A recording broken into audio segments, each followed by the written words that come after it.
The wind howled like a wounded beast. Snow churned in blinding gusts, suffocating the already barren landscape under an endless, suffocating white. Somewhere in that frozen wasteland she staggered. Her breath came in ragged gasps, each exhale crystallizing into ice. The cold was relentless, gnawing into her bones, slipping past the protective layers of her bodysuit.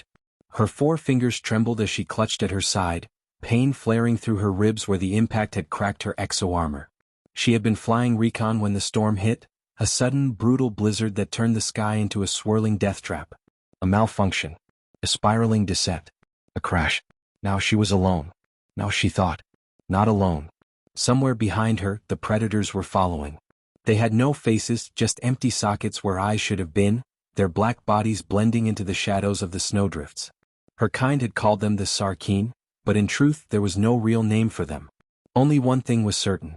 If they caught her, she would never be found again. Her legs buckled. She collapsed forward, her chest hitting the ice. The snow was so soft, so inviting. Her vision blurred. Her body screamed for warmth, for rest. Just a moment, just a single second. But then, a hand. Warm. Strong. Human. A voice rough and edged with command. Hey. Stay awake. Her eyes snapped open, unfocused and dazed.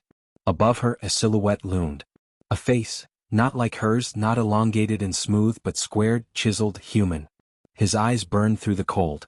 His jaw was dusted with ice, his breath visible in harsh puffs. She tried to speak, but her lips were numb. Come on, he growled. You want to live? Move. He yanked her up like she weighed nothing. She barely registered the heat of his body through the layers of his survival gear. He wrapped something thick and heavy around her, his coat. Her mind reeled. What? No human should be here. No human should be helping her.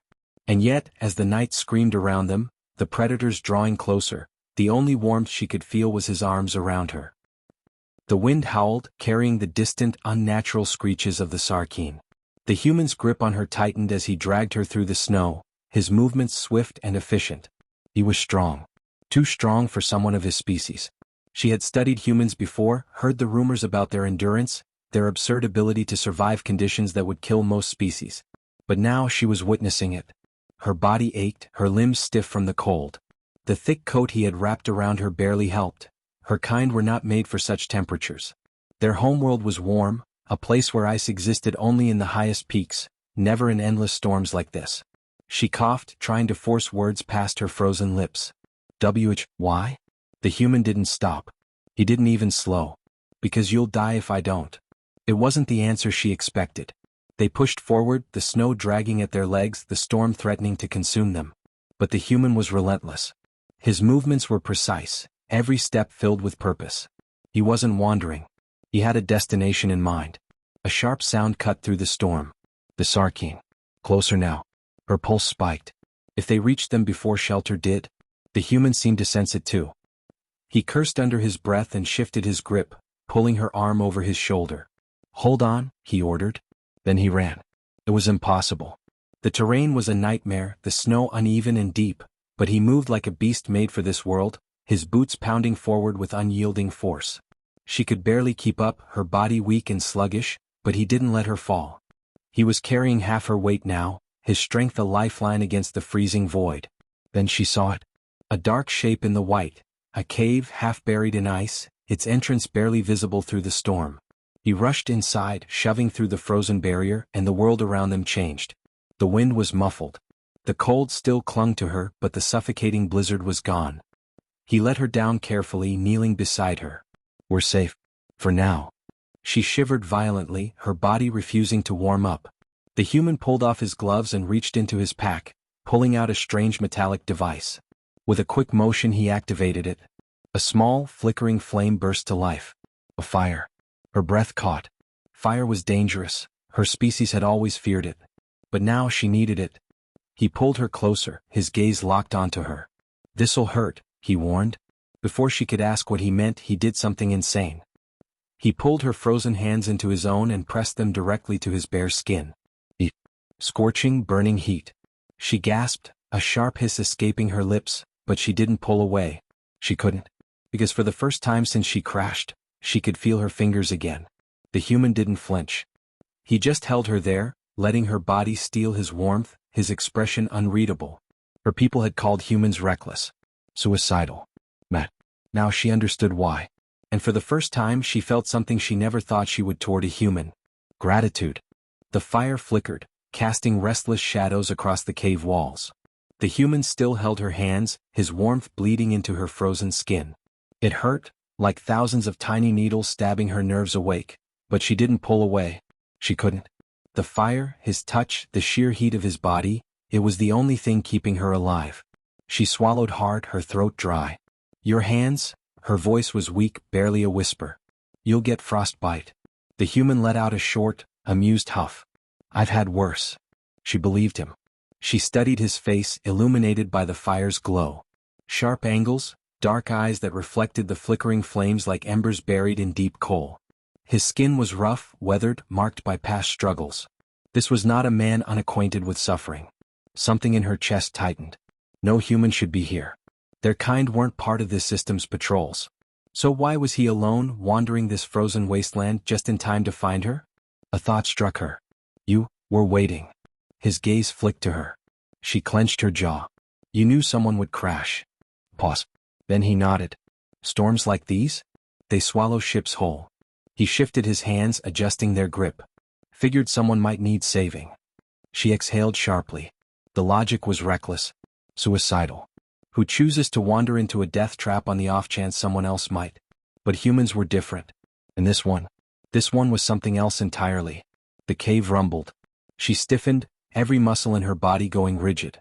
That sound, deep, guttural like the earth itself was shifting, was not natural. The human tensed beside her. They're close. Her throat tightened.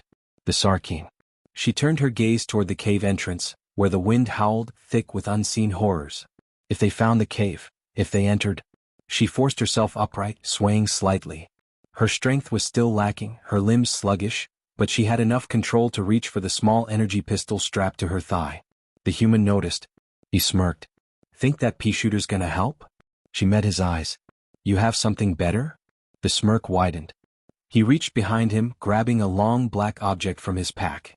With a sharp motion he unfolded it. A weapon. Primitive. Solid. A gun. She stared. That is ancient technology. He cocked it with a smooth, practiced motion. Yeah. His eyes burned with something almost excited. Well, ancient technology still puts holes in things. The cave trembled again. The Sarkeen were here. Her fingers tightened around her pistol. The human rose to his feet beside her. They were outnumbered. They were weakened. They had one fire, one primitive weapon, and a storm trapping them inside a death cage. But the human only grinned. Like the battle had already been won. And for the first time in her life she believed it. The cave trembled again. This time it wasn't just distant. It was here. The Sarkeen were outside. Through the howling wind she could hear them, deep, guttural clicks and snarls, the sound of claws scraping against ice. Their breath was thick, misting in the frozen air. They had found her trail. Her fingers tightened around her energy pistol. The human beside her, however, was calm, too calm. He crouched low, shifting the black gun in his grip, his movements fluid, precise. They're going to flood in all at once, he murmured. They always do. She turned to him sharply. You've fought them before? His lips quirked. Once or twice. Before she could ask more, the first Sarkeen lunged through the entrance. It was a nightmare-made flesh, 7 feet of sinewy muscle, a hide layered in natural armor, jagged mandibles dripping venom. Its many eyes glowed in the dark, locking onto her, assessing her as prey. She fired first. The blast of her energy pistol struck its chest. The beast staggered, its exoskeleton smoldering but not breaking. Too slow, the human muttered. Then he moved. The gun in his hands barked, a sound unlike anything she had ever heard in a battlefield. No energy pulse, no plasma whine. Just a brutal, concussive roar. The Sarkeen's head snapped back. Black ichor exploded from its skull as the projectile punched through. It collapsed instantly. She froze. The human didn't. He pivoted, eyes locked onto the shadows beyond the cave mouth. There's more, he muttered. A lot more. Another scream. Then another. The Sarkeen poured in. Time blurred. She fired, dodged, fell back, but her pistol, damn it, it overheated too fast. Every time she hesitated, the human stepped in. His movements were pure instinct, his weapon thundering again and again, tearing through the enemy with a brutal efficiency she had never seen before. He didn't fight like a soldier. He fought like a predator. A death worlder. The cave was filled with gunfire, the smell of burnt ichor and the screams of dying Sarkeen. And then, silence. She gasped, chest heaving. Bodies littered the cave floor. The Sarkeen were dead. Every single one of them. The human exhaled, rolling his shoulders. He ejected the magazine from his weapon, casually slotting another into place. Well, that was fun. She turned to him, still reeling. What are you? He grinned. Just a guy with a gun. She didn't believe that for a second. Outside, the storm had begun to die down. The world beyond the cave was still harsh, still cold, but now, for the first time since she had crashed, it didn't feel like a tomb. It felt like a battlefield that had been won. She took a slow breath. I owe you my life. He tilted his head. I wasn't gonna let you die. A strange warmth filled her chest. Humans were myths in her culture, whispered stories of impossible creatures that thrived where no one else could. And yet, standing before her, blood-stained and grinning, was living proof. A human. A death worlder. And the most dangerous thing in this frozen wasteland wasn't the storm. Wasn't the Sarkeen. It was him. Fire survival is just the beginning. More stories coming soon. Subscribe now.